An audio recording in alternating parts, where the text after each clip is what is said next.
Thank you for listening to the Content Magazine podcast, Conversations with Silicon Valley's Creatives.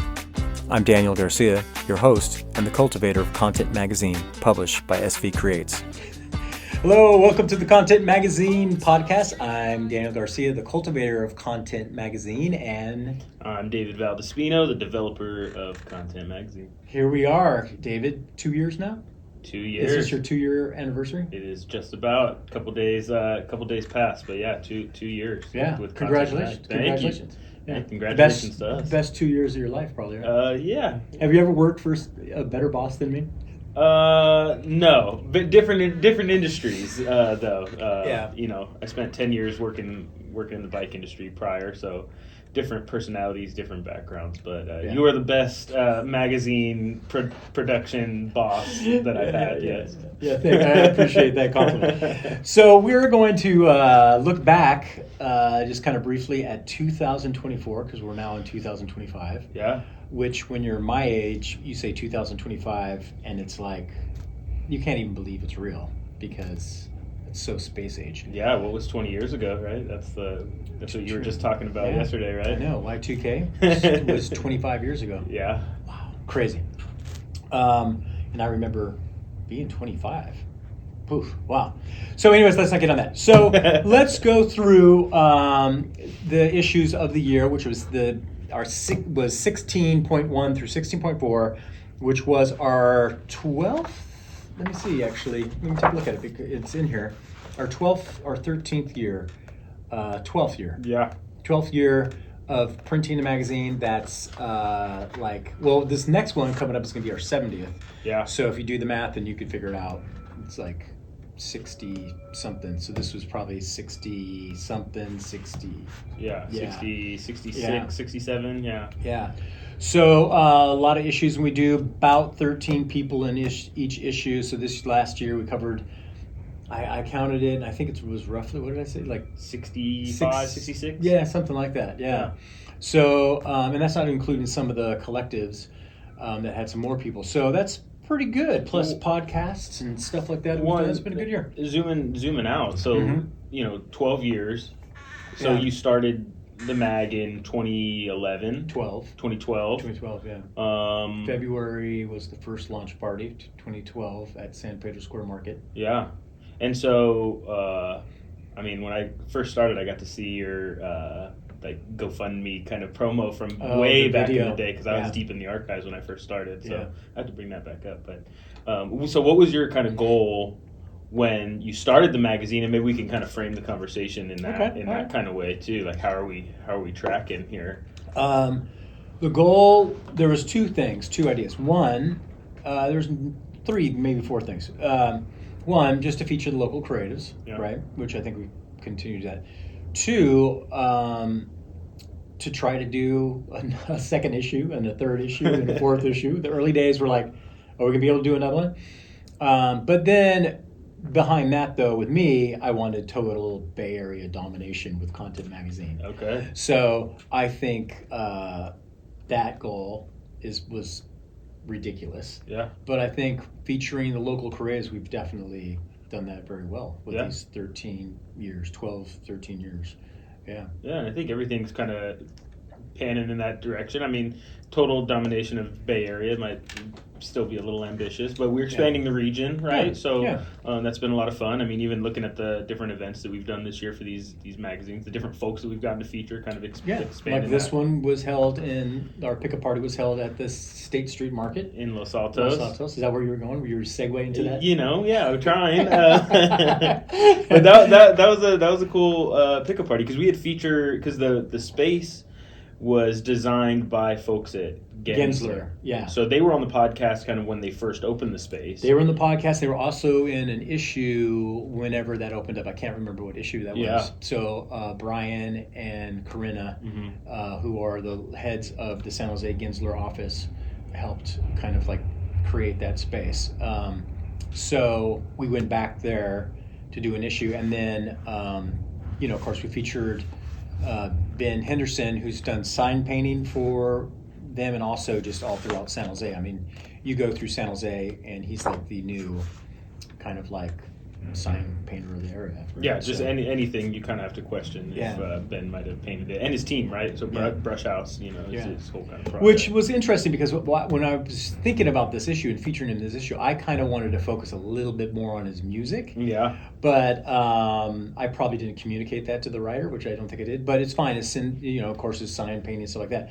But now he's starting to do a little bit more of the music. I think even you might have this in 2025. Are you doing a show with Ben here at the Break Room? Well, I think that this was kind of like an interesting kind of turning point for Ben. In the article, I think Esther wrote the article. I think so, yeah. And it kind of covered his past history with music, all the bands that he's played with and everything else, and then the transition into sign painting. But he performed at this pickup party, and then, Ben kind of has had an emphasis on getting back out there. And he brought me out to Foxtail Fermentation Project, who's been a great partner this year also, or last year, 2025, for Make Music Day for the city. So there was a show that he put together of some kind of, cave troll musicians that don't necessarily get out and about. So, but I kind of told him like the importance of having somebody like Ben in the community that kind of drags people in their wake and lets them know that they can do it. So I got to perform there, did a little singer-songwriter set, and he's got plans. He received the San Jose Jazz something award. Yeah, All-Star. No, the new music. So 2025. He has a performance coming up at the end of February. It's actually on my birthday, February 28th. Oh, really? So he said he might try to pull me on the stage. Is that a leap year? No, it's the 29th. Is the leap year. 29th. Okay, I don't Day short. Yeah, too bad, because now I have to remember your birthday. Hey, well, you got it on tape now. I can remember every 4 years. But yeah, so then you're going to be with Ben actually in the Break Room on the 28th? Well, he's kind of expanding his repertoire. He's got some folks that are going to be playing with him, maybe a horn section, try to make it jazzy, right? That sounds great. I'm probably just leaking this whole thing, but sorry, he said Ben. But yeah, he said he's going to try to bring some folks up there. So I'm definitely going to try to stop by and check it out, but we'll see how it goes. Yeah, that's cool. I was excited that this year you did some DJing and you also did a couple of music things, and it was great seeing because even when I was hiring you and talking about it, you said, oh yeah, you do music, and I was like, okay, yeah, whatever, like I do music too, right? Yeah. And then I saw you play that song which you wrote, yeah, which is the cigar smoking Back on the Stogies. Yeah, that was like a great song, and I thought it was like an old classic or something like that. Thanks. It was really good. I was like, oh, okay, all right. Yeah, I mean that's the good thing about country kind of as a broader genre is 3 chords and the truth, right? It's kind of all that it takes. So so I can handle that. Yeah. So getting back to the people that we featured, that's you, David. Yeah. Yes, that is my goal.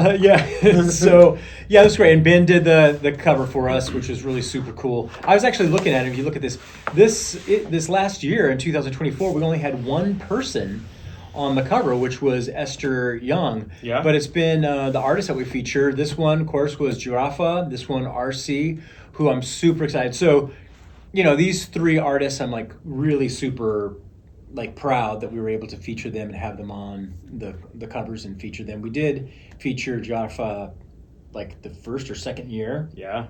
So it was great to have him back, and hopefully because of this, I think he might be having an exhibition coming up. That's kind of in the works, coming up maybe in 2025, maybe 2026. But and if folks kind of read the article, like definitely an emphasis for Giraffa getting into like the fine art gallery spaces, and the cover artwork is an example of kind of the stuff that he's doing. So really cool stuff. Yeah. So we had Nacho, of course, from Gilroy. Nacho Mayo was in there, and then I don't even know, Pamela Walsh, great, Palo Alto. Yeah, that's kind of the breadth of the region there, right? Palo Alto to Gilroy. Yeah. Taizan, who's in they were in Los Altos at that point. They still have their shop that was in Los. Yeah, so we have to check up on that. We should do it before. Have fact checkers. Oh yeah, Will Sprout, which was actually with. I forgot about that. So then this last year, because of our connection and because of our partnership that we have with Needle to the Groove, I got to get my microphone. Will Sprott was one of the artists that Needle to the Groove was producing. Yep. And then we did do a vinyl. Yeah. Was it in this issue? Yeah, in the next one. Yeah. Yeah, so that kind of got the wheels turning. We kind of talked to Needle to the Groove. Oh, yeah, that's right. Yep. There's with Valley Wolf. With Valley Wolf, yeah. Right. So we started talking with them about Will's release, because he released a full album on Needle to the Groove's label, which is really cool.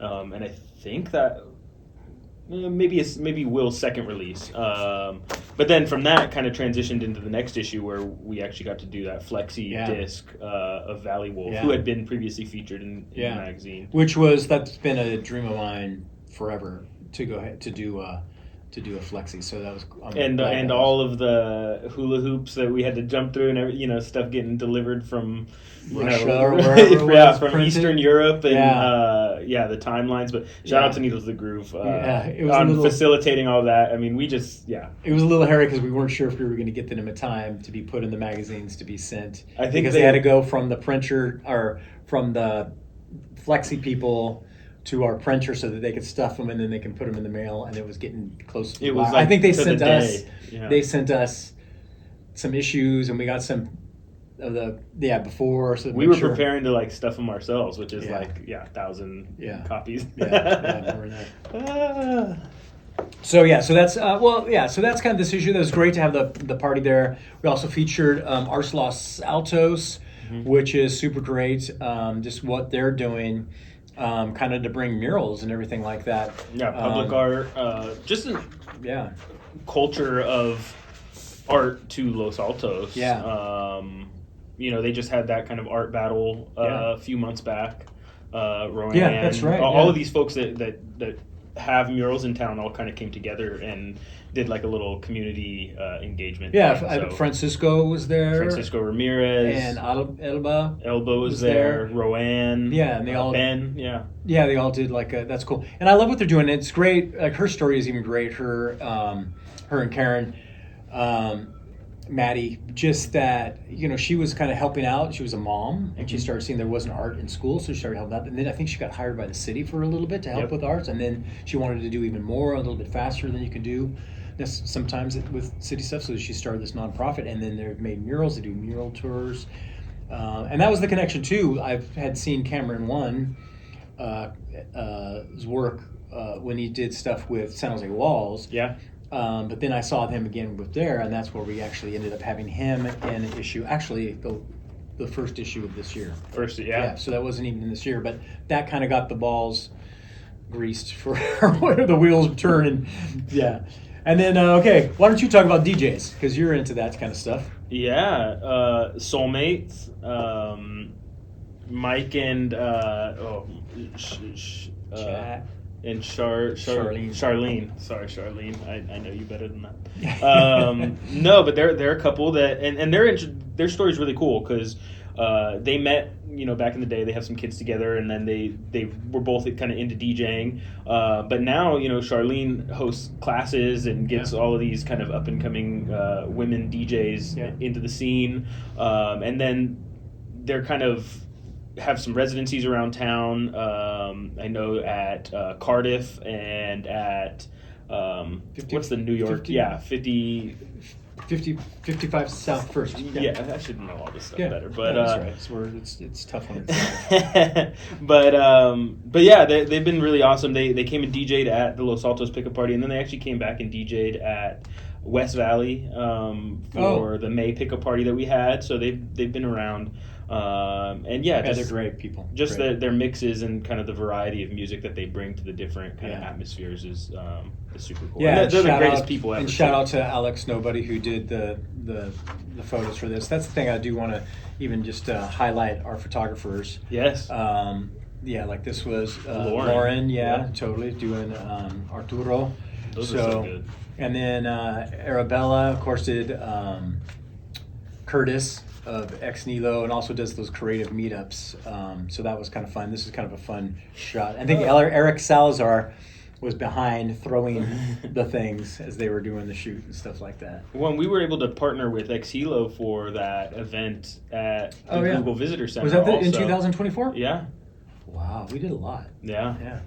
So they do their monthly creative meetups. Yeah, it's actually coming up this coming weekend too, which I'm not sure when we're releasing this, but They do them, I think, monthly. So, Pamela Walsh. So I think we covered pretty much everybody we name dropped. Everybody. Except for Miguel Machuga. Oh, yeah. Right? Which he brought those great pieces. His work is incredible. If you haven't read this article, of course, the magazine sold out, but I think we have his article online. Yeah. Pretty much every time the magazine sells out, so you got to be a member in order to get it. Yep. Definitely got to make a plug for that. Well, Miguel's piece in here too, talking about tie-ins. It's actually funny, this issue with our most recent winter issue, first of 2025. Camera one from Los Altos, but then Miguel in this piece talks a lot about his volunteering with One Culture Gallery downtown, helping to prepare shows, and then he was actually in the first issue of 2025 with the Grand Strike mural crew. That's right. Mural that's over on Santa Clara. So. It's great work. Yeah, great stuff. Okay, let's move on to the next one. Rafa, we already kind of talked about that. Yep. It was great to have him. We already talked about why don't you talk a little bit about Discos. Yeah, so, I mean, all of these tend to bring back the pickup parties, which I, do a lot in kind of the production, getting them set up.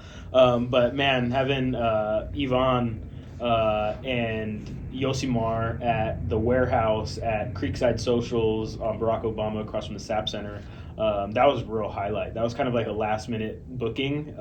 And Yosimar was the creative ambassador who was featured in this issue. Yeah. And I actually have Discos Resaca's album, and I was listening to it, and then Yosimar was on one of the tracks doing the intro. Oh, cool. So I was like, I'd love to get them together on stage and do a little bit of poetry and music. So that was cool. Really exciting to get them together. And again, shout out to Alex Nobody for that shoot, which was super fun. Where is Yosimar in here? Oh, there he is. Yeah. And this layout was so fun for the creative ambassadors, mostly because a lot of these folks had been featured previously. Yeah, Yosimar had been featured. Rios. Rios has been featured. Pantea. Yeah, Panteo had just been the issue right before. Deborah we hadn't featured yet. Mm-hmm. And then Alice we hadn't featured. But so I had this idea. I wanted to do something with more photos type of stuff. And then my son, Jesse Santiago Garcia, who is available for any kind of hire for graphic design work, as well as does freelance stuff. Did the layout kind of like talked about the vision of it, and so it came out pretty cool. Yeah, there's Yosimar looking all dapper. Yeah, it's cool to see the finished product, and then recently when you brought me into that kind of graphic design meeting with some of the freelancers, seeing your instruction, like I know that you have like a total view of what you want to see, which is usually just like something cool. Yeah, that's my thing. Like, do something cool. But interesting to kind of hear how folks get kind of directed, and then the stuff that people come out with. So Kid Lord, they played at the. So Kid Lords was actually my number one played band on my Spotify. Oh, really? In your Spotify recap? Yes. Really? Yeah, I was kind of surprised, to be honest. Like, I love Kid Lords, but man, I was like slapping them super hard. Oh, wow. Yeah. Leading up to this pickup party. Yeah. A couple songs in particular, I think War was like at the top of my list too. So they're so fun, and it was so great being able to book them. And their manager is 35 Mil Malley, that's right, who I got to feature from SJ Photo Walk from back in the day. Yeah. So a lot of fun connections there. But they killed it, and their performance at that warehouse was awesome. Yeah, it was cool. I'd say one of my Creekside warehouse. Yeah, and one of my proud moments from that was my brother-in-law, shout out Brian, came up to me at the event, and it was the first one they'd gone to a pickup party. Oh, yeah. And he was like, he's played in bands, and he's toured the country, and he's done all this stuff. Yeah. And he came up, and he was like, yo, like, this is a real event. And I was like, thank you. I appreciate that. So just like the 67th real event we've done. Yeah. But that's kind of been a constant theme, too. Like they were great performing. And then actually, oh my gosh, what was so cool, I remember too, with the projection, Patron, what's the name of it? Illuminate SJ Now, yes. Right.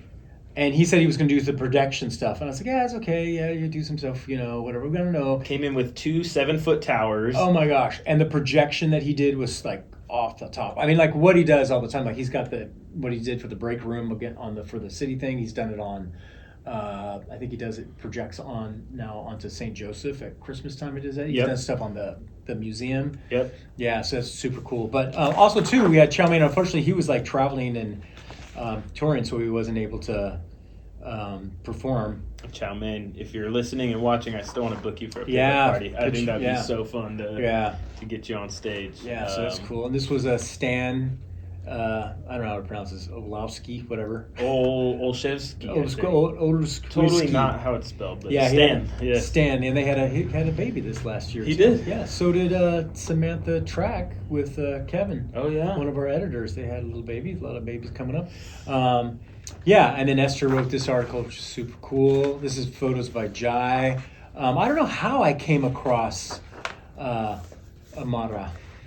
Marlene, yeah. I don't know how I came across her stuff, but I was like, I really like her music. Yeah, and she's got a band project called Silk Road. Yeah. And then her solo stuff. Yeah, she's got some kind of cool, mellow acoustic stuff, but then some kind of heavier, kind of rockish, guitar heavy kind of stuff. So it was great to have her perform. Man, shout out to this issue. I feel like almost everybody in this issue came out to that pickup party and displayed, which was wild. Yeah, there's so many folks in here. And then we had, of course, we talked about the ambassadors and the Julie Meridian. Like, I love this project that she did, which is so cool, taking digitally enhanced images or manipulated images and then turning them into paintings. Such a fun,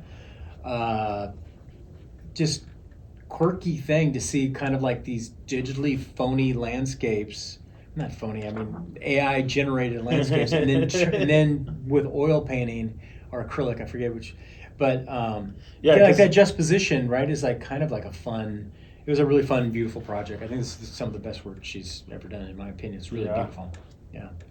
Oh yeah, that's right too. It's talking about Brit. Yeah, and then Brittany brought out her portable Ruby. Is that what it's called? Ruby? That's the name of the truck? Yes. Yeah. She brought that out, and then she did those portraits live there. Crazy, working so hard. I really appreciate that. Thank you, Brett, for coming out. Yeah, it's been a lot of fun. And there's Alyssa Ray right there. Yeah, following Brittany on Instagram, too. Just the project she's working on. Yeah. Traveling across the country, doing photo shoots with roller derby. Releasing a book. Yeah, and then Shaka Shah. Yeah. Like incredible, his incredible illustrations. So, I mean, quite honestly, and then Josie, great photographer and teacher and stuff like that. Yeah, man, you know what? As I look back, I always forget, right? Like, you get in the thick of them, and you're doing them, and you kind of start to hate it, right? And then you look back after a year, and you're like, these are freaking great magazines. Yeah. Yeah, those agree. are really, really well, good. And it's hard to kind of take a step back too. You know, in some cases we're living in 2026 already. You know, trying to find venues and look at artists and think about what's coming next. But it's fun to take a look back. Yeah, and then RC, I actually, how did I meet? When did we? There was a show. Oh, actually, I don't even know. RC was at a show with Works at Mexican Heritage Plaza, and he had a big, huge canvas there, and I was like, who the heck is this? And I saw his work, and I was like, this is incredible. And so I was so thankful that he was willing to do some work for the front cover. He's also ended up displaying at the last pickup party for the first issue, the winter issue. So his work is incredible. And shout out to Tehran. On that article, because RC's work is amazing. And then when I was reading the article during proofing early on, I was like, where is this going? Because RC has such an interesting story of his family background and multiple generations of the South Bay, kind of Alviso area. And the influences in his work, right? Totally. Where it's like mixed time periods and genres and cultures, like all it's... Yeah, and in Tehran, totally captured it. And keep a lookout, too. I think that RC has a show coming up at No Future. Oh, he does? In the spring or the summer. Okay. It'll be a duo show. Two folks will be part of that. Oh, so cool. Keep right an on. eye out. Yeah, that's cool, So, his stuff's great. Make sure you get your copy of this. And Xiao Jiang there. Yeah, so we're, RC with incredible kind of graffiti mural style. And then Xiao Jiang, who's, totally doing commentaries on censorship and the history of Chinese culture, and you know what I mean, incredible artist and professor at Stanford, and then total honor to be able to display his work and what he's doing. Yeah, and he brought a piece to the pickup party at West Valley College. So shout out to Mitra and the arts team over there for making some space kind of in their capstone gallery show. But the funny story there is that I ended up I volunteered to bring that piece back to Jauze's studio, which was an amazing experience over at Stanford campus, seeing where he worked. Yeah. But man, I had that thing bubble wrapped 6 times and seat belted in and everything. Yeah. But such a nice That was the first and last time that we're ever going to bring artists' work around. That's your responsibility. but I'll say that's one of my favorite things about working with artists too, is like I do, to the nth degree, getting everything set up, and then they come and they rip it off and they pick it up with their bare hands and they throw it on the couch or whatever. So. Yeah, it's theirs, so they can do that. Yeah. Well, it was funny actually. I remember when my son was first born, the baby's there and they're like, oh, you could hold him, and then they go to change the diapers and the nurses come, and they're just like flopping the kid all over the place. Yep. And I was always like, oh, and then you'll realize you still got to treat them nicely, but it wasn't. Well, by the second kid, it's more like an artist with their own work. Yeah. Okay, then Scott with the Break Room, incredible venue. He's really put together the sound. Yeah, Scott's story is so fun too. Yeah, so that's I did interview Scott. I was like, you interviewed Scott? What did I do in here? Yeah, I think he's a Spurs soccer fan. Spurs. I don't know what any of that means. Fan. Oh yeah, Tottenham. Yeah, they have a football. They play football there. Yes, the real football. Yeah. And then Elizabeth Santana, I've been wanting to feature her for a long time. She's been a part of the arts, theater, opera scene for a long time now. She's over at, is it Palo Alto Players? Yeah, Palo Alto Players. Yeah. Talk about a lifelong commitment to theater. Right. Yeah, totally. She acts and helps do everything for them. Aldo Billingsley, professor at Santa Clara University, but he's been involved in theater, for a long time, and I know he's very involved also in the ICA. Yeah. It's great to feature him and his work and his life. Carolina, right? Yeah, yep. Just kind of another performer and down in Gilroy area, or Sam, I forget. I'm sorry. I think it's Gilroy. Yeah. Yeah, down in Gilroy. It was a great show. I love that she was able to bring out kind of like a folkloric outfit, and then it's kind of mixed with her theater production. I think she does stuff with Teatro Vision and stuff. Yeah. And then Kodorin in Japantown is super cool. I mean, that's what I love. I love the diversity. I don't know who puts these together, but that person is brilliant. Yeah. Just to see the different. You mean these groups that we're featuring, right? Yeah, Who puts those together? Yeah. And it was kind of a fun. They were so fun to have on site at the pickup party. Yeah, great guys. They were tabling, just such good energy. Yeah, and then probably one of the best open mics in the area. Truly. With Henri and Ashley up in Mountain View at Red Rock. Yep. And then this is actually Henri's picture. It's kind of cool. I did a portrait of Ashley and Henri, or Henry, I guess. I just call it Henri because the way he spells it.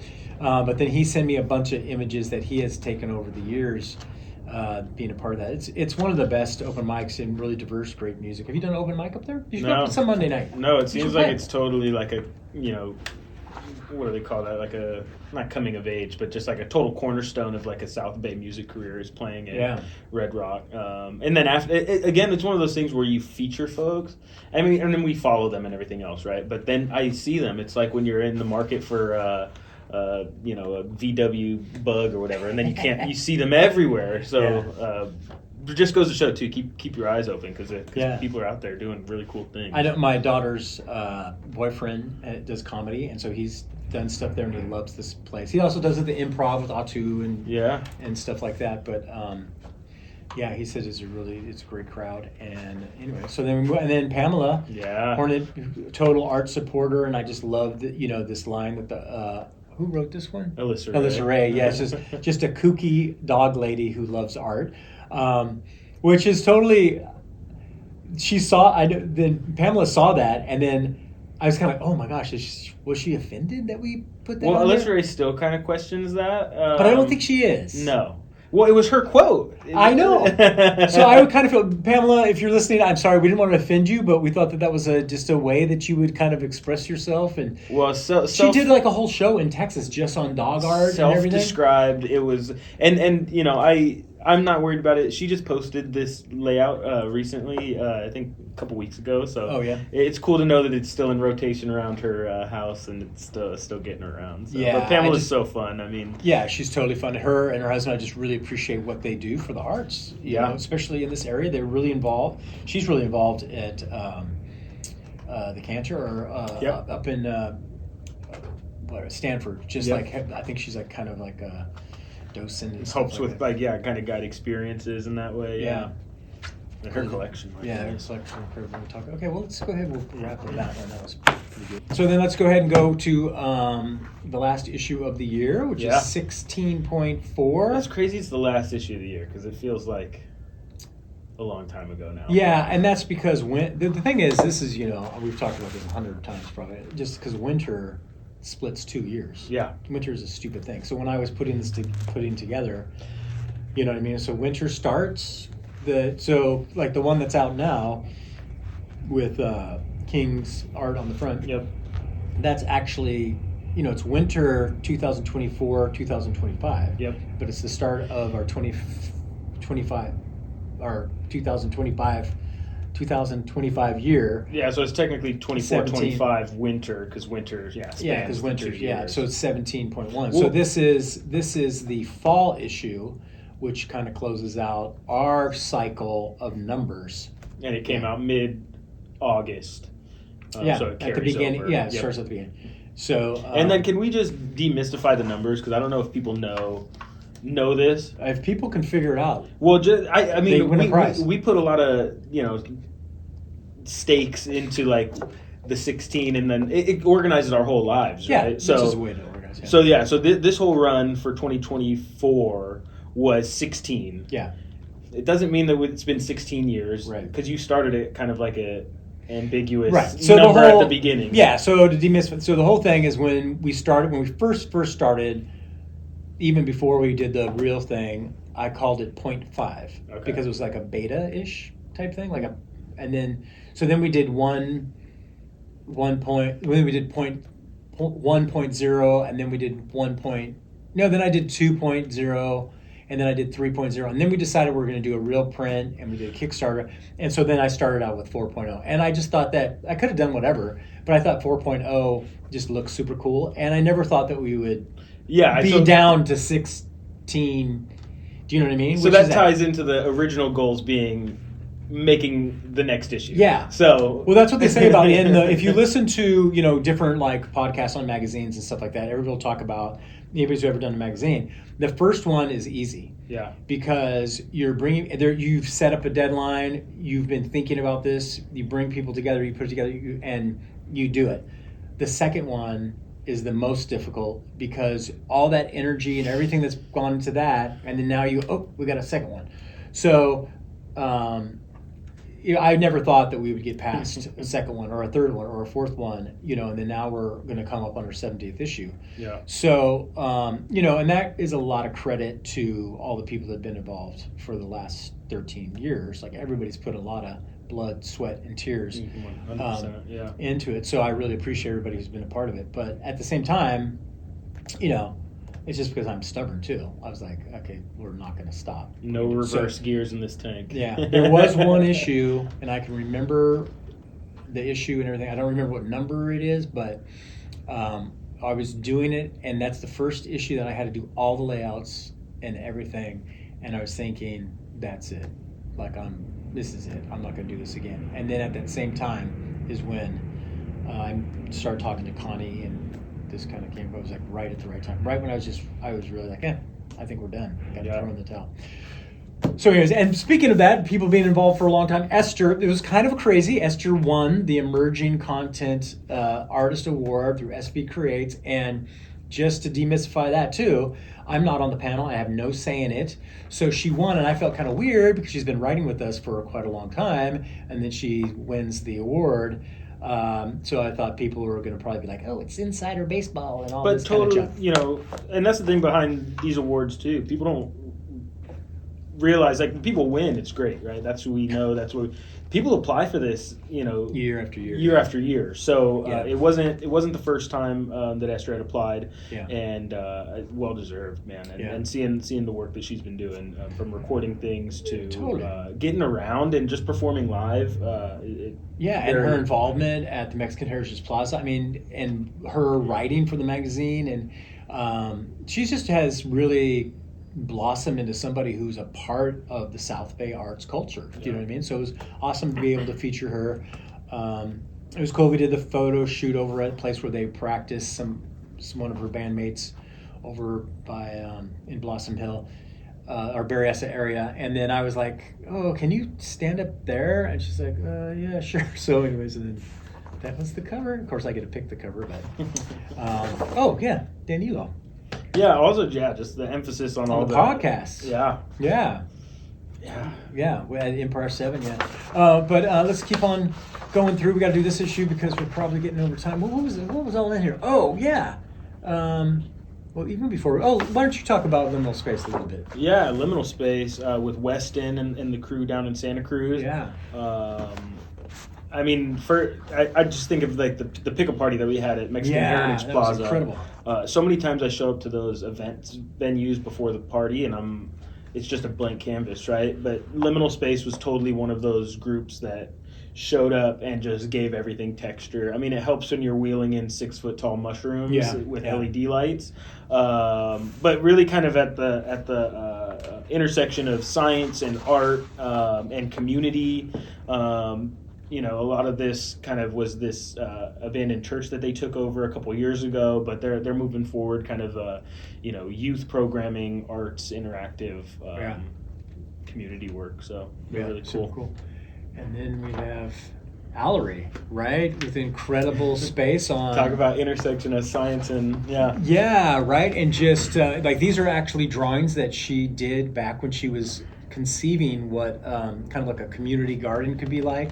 Her vision for what she's done. There's the what's it called, the Urban Hood? No, the Agri-Hood. Agri-Hood over right by Valley Fair, across the street there, and just her vision to make schools, to make housing developments, everything with their own sustainable garden. And then when we were talking to them, we met with, and we went over for lunch at their place, and it was all done by Chef Matt. I'm sorry, now I can't remember. Yeah, Matt. Just an incredible vision to see how you can make a sustainable existence, right? It makes sense that every school should have their own garden, produce their own vegetables and fruit, sustainable, and then give healthy meals to students. I mean, so she's really working hard on doing that. There's Chef Matt that's already there. Well, and another kind of seeing it everywhere you go. I actually met a gentleman that worked with core builders who helped build the Agri-Hood. Oh, yeah. In one of the kind of cohorts that I'm doing with City of San Jose. And we were actually supposed to do a walkthrough of the space, but things kind of fell through. But he sent us a video of the development. And right around the corner from where I grew up, there's an Agri-Hood. Oh, really? That I had no concept of. I knew they had a giant barn in the middle of the housing development. Oh, yeah. And I knew that there were like flower beds, but it's all kind of part of this like movement of building housing around kind of sustainable growth and agriculture. So, and then just because if you're thinking about that, you're thinking about art, science, community, and then bam, Stay Brown. That's the way we do it, man. We bring you eclectic. Yeah, Theo's so cool. Yeah, he's totally cool. Love him, what he's doing. Not only a great, incredible designer, but just thinker and father, artist, and just the Stay Brown. You got to listen to his story. Did I do it? We did a short little video too. Yep. And he talks about the Stay Brown kind of like idea and where that came from. Yeah. And then Miguel is wearing his shirt, so then he gets in there. Yeah. A little model. There you go. Steve Brown is with his Mercedes. And then Stephanie Metz had her show that opened up at this the Triton. The Triton, this incredible pink exhibition that she did. I think it's down now, but that was up for the majority of half of the year. That rendering of the space in the Triton that's in the magazine. This was one of those really cool ones because I think there was an ad in the issue, and then it was her article, and then after the issue release, we got to go to go to the opening, and so it was all really cohesive. And then Alyssa Wigan, I've been wanting to feature her for a while. She's been doing murals and stuff like that for a while, and then just finally came together. Who did? Alyssa Ray wrote this one. Yeah. Yeah. And really cool, kind of crossing all kinds of different mediums. I mean, obviously graphic design, murals. She also plays the harp, which is mentioned in here. She's in roller derby, so there was a connection between Britt. They knew each other. And then another one of those things, some folks that I do Wednesday bike rides with actually are really good friends with Alyssa from SJSU days. So the connections are, And there's Esther, and these are their content emerging artist work, which that's going to be coming up pretty soon. The applications for that is coming up. Apply, yeah, definitely apply, and it's like $5,000. Is that what it is? Is that what it is? It depends on how many, because we've done 3 in the past. Last year we did 2. But it's I'm not sure what's happening this year. Ultimately, it's unrestricted funding. Of a substantial amount that goes towards your life, right? Yeah, you like can do your whatever life you want with practice it. and everything. So. And there's Elba. She was the other recipient. The other recipient. Yeah. So we had performance, kind of music, and then visual art, and it's been really fun, kind of because I got to interview Esther and Elba, but Elba just had a show opening at Makla, a group show, so I got to be a part of that. Yeah. Still up now, so go check it out. I think it's open till April or May. Yeah. But that's an all femme women's show.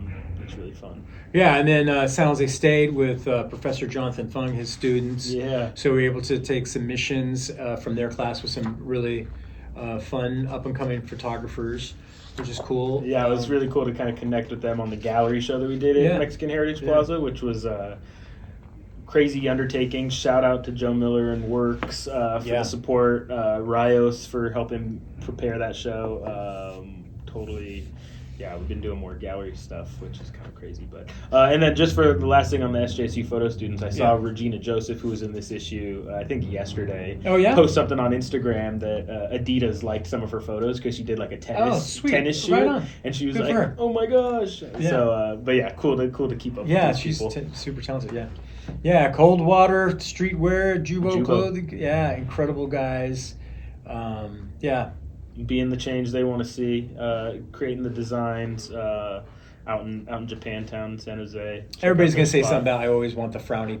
They're super nice people. But I like this shot though. It makes you more curious, but they have nice smiles in real life. Yeah, they're awesome. They're good guys. The Glow shot this. Yeah. Did that. And then also here, just the braid culture. That was like such a different kind of flair. Skits. Yeah, which was super cool. And they were out there. At the plaza, had some mannequin heads braided up. Let's see what else going on. I'm just kind of going through this one. And then, going from braids, from clothing, from sustainable garden, and then belly dancing, right? And Petra was there. House of Inanna. Yeah. They were super fun. Got the show started. Yeah, Cynthia did the photography for this, and I'm pretty sure Priya did the writing for that. Yeah, Cynthia does a lot of the dancers. It kind of just happens that way. Okay. It's not. It wasn't really intentional. Yeah. I just kind of like looked through the list and and then I just like, Cynthia would do a great job of this. So this is of course by Polaroid J. Rosanna. She teaches at San Jose State as well, right? And she also, I'm pretty sure. Yeah. And then she also helps out with. She does. Yeah, and she helps out with. She's a co-founder of Eastside Magazine. Yep. Yeah. Just her work there with Powerhouse. Oh, why don't you talk about Hen Boogie? Hopefully enjoying the beaches in Hawaii. Yeah, he moved. Recently moved. Yeah, he said his goal was to be featured in Content Magazine and then move from there. And then he could leave the South Bay. Yeah, they could leave because he's done everything that you could do. Yeah. No, Henry's awesome, man. Just such a legend in the scene. I got to do one of my first DJ gigs in town with him and Julius Papp, and just such a great guy.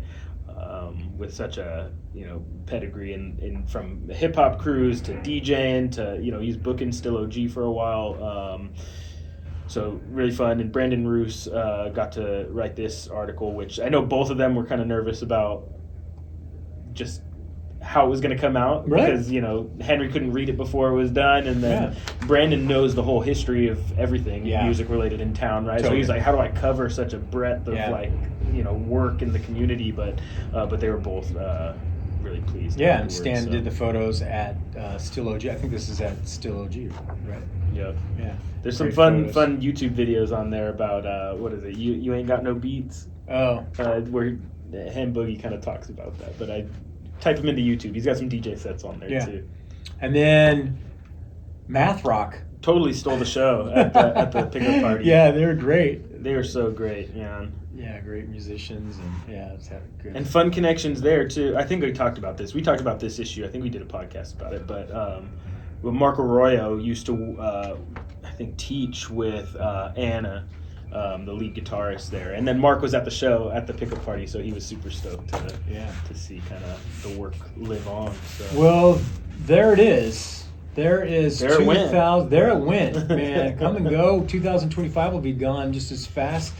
But wow, that was quite a year. A lot of good stuff. What this last year? What was kind of like you already said? Like your top songs were Kid Lord. What else was in your top music that you were listening last year? Kid Lord was at the top, which is really funny. I mean, I don't typically like re-listen to stuff. Yeah. So it's always my kind of like on repeat playlist that kind of find their way to the top. Recently into a little bit more modern folk stuff. Who's like modern folk? So like Sam Doors, Des Londes, they're kind of like another Pacific Northwest group.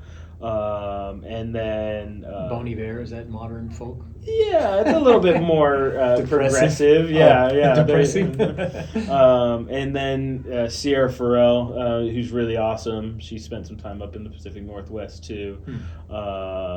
But other than that, I listened to, or I was watching a show recently where some dude got called out for only listening to playlists and not like experiencing full albums from front to back. Sure. But I feel like I kind of fall into that genre. Like, I mean, I have my whole vinyl collection where I listen to stuff, listen to artists. But a lot of times when I'm on Spotify daily listening, I'm on Discover Weekly. I'm shuffling. So. Yeah. But how about you? Well, I was really shocked on my little thing that they do. And surprisingly, actually I can't remember, was it? I think, but Lenny Kravitz. Of course. But I haven't really been listening to him. But I don't know. It was weird. I've been doing the DJ thing. I think I talked about it even probably last year. And I don't know. I'm trying to do stuff. So actually I've been trying to listen. I was listening to, more recently, Chappell Roan. Okay. And I was listening to the new Billie Eilish. I really actually like that album. Yeah. I tried to listen to Rosé. I didn't really get into that. I will give you a lot of credit. You definitely take big swings at what's hip right now.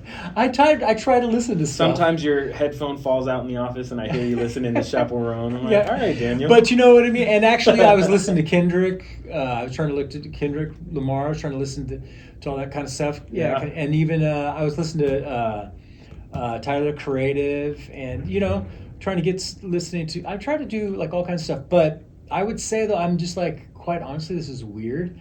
I'm just really in a Pink Floyd mood. I was gonna say Pink Floyd from the very beginning. Yeah, just because I can sit there and I can work and it can be in the back. But I just discovered this guy who does soundtracks like for Severance and all this kind of stuff. Okay. It's really weird kind of atmosphere kind of music. Theodore Shapiro. So I've been listening to that, just kind of listen. Soundtrack stuff. It's kind of, but it's a little too soundtracky. That's what's good about Pink Floyd. Yeah. I mean, they're definitely trippy, but it's, so anyways, grounded in the trip. Yeah. What about you? Anything you've been reading?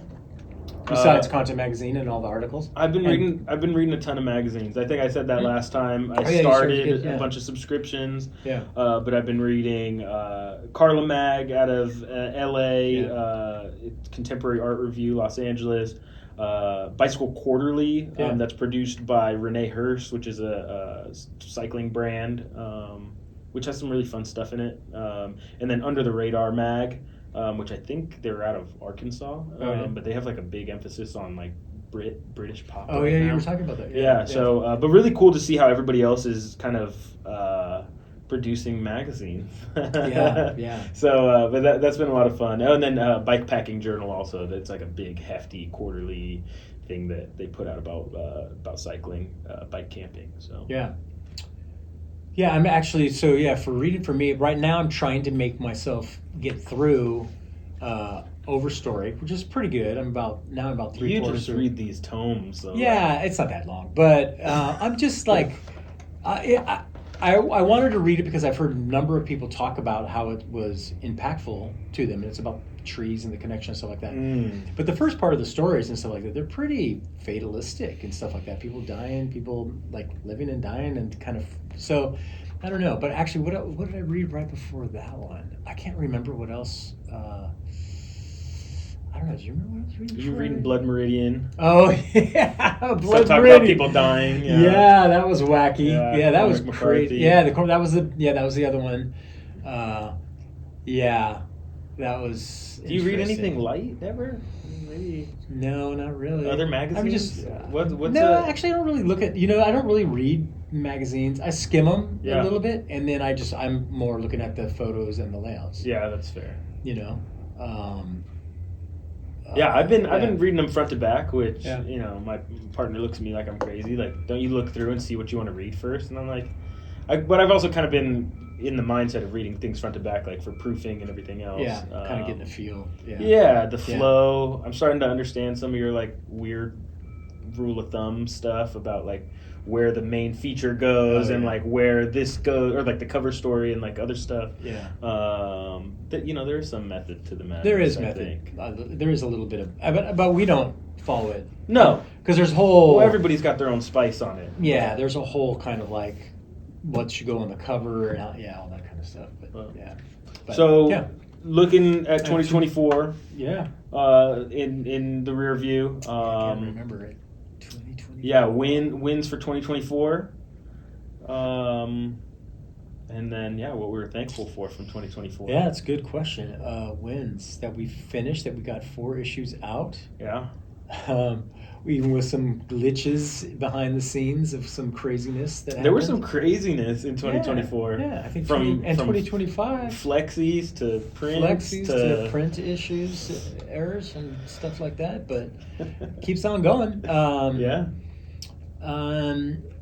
don't know. I mean, looking back at the canon of the year, I just proud that I think we did a great job. I think we featured a great breadth of different artists and genres, and it all looks really nice.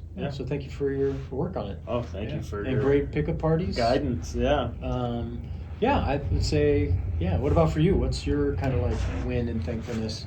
Wins are just parties in general. Because they kind of circle everything that we kind of do, right? It's kind of like the last pin that goes into everything, and kind of a time to kind of look back. But really proud of all the pickup parties, everybody that was part of them and volunteered, all of the venues, all of the sponsors, all of the supporters, people that come out. I know our most recent one wasn't 2024 technically, but it's... it was torrential downpour. We still had like 250, 300 people show up. So that was great at the fairgrounds, really exciting to kind of see it in real action. And then for parties, moving forward, we had our contributors party right before the new year. Just getting to engage with everybody that makes the magazine possible. So parties are the win. Parties. And then, just grateful for, the opportunity to kind of interact and engage with, the creative culture of the South Bay. And we say that a lot, the creative culture of the South Bay, but I hope that people that read the magazine can see that like that creative culture is individuals working together to make it possible to live and create here. So cool. All right, that's it.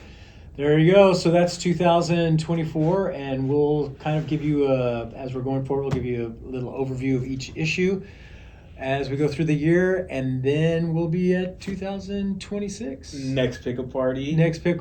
March 14th Friday. at City Hall. San Jose City Hall. In the Rotunda. And it'll be kind of part of the whole day. With a whole day art empowerment conference, talking about artist journeys, which I probably should be working on now. Yeah, you can do that after we get done. And then that show will be focused on kind of like the South Bay Vietnamese culture and called Connect, which was your name to change the title. Thank you very much. Yeah.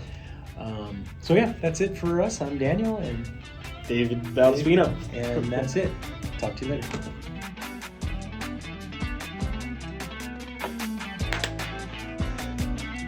Thank you for listening to the Content Magazine podcast. Follow us on social media at Content Mag. Become a member and help us to continue to tell the stories of the South Bay creatives. This episode's music is 408 by Jack Pavlina. Follow him on Spotify and also on his Instagram at Jack Pavlina Music.